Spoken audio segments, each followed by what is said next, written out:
We try and keep Gina's light shining. Tony Montalto is surrounded by family pictures at his Parkland home. She was wonderful. Gina Rose Montalto had a captivating smile and artistic spirit. We miss her very much each day.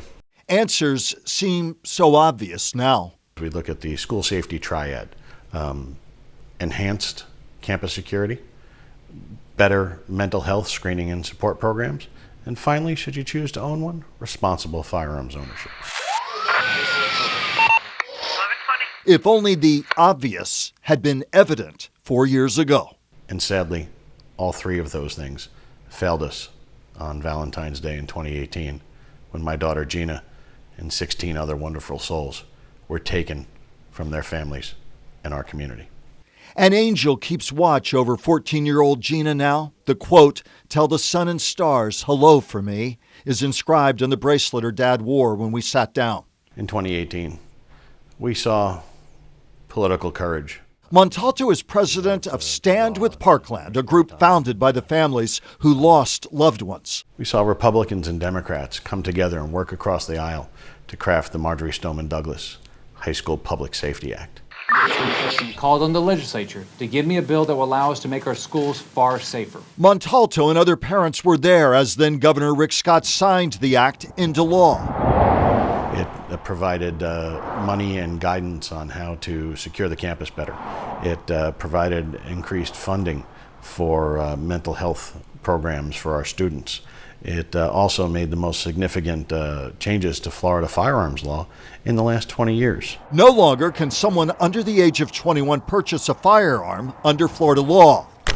Red flag laws went on the books after Parkland, too. Red flag laws have been very important here in Florida.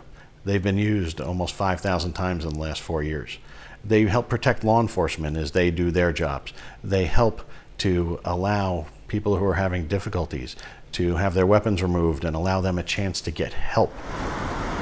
In 2019, more action in Tallahassee.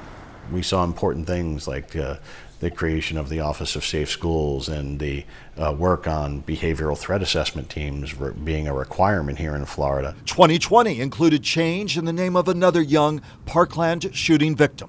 We did see the alerting system law, also known as the ELISA law, pass.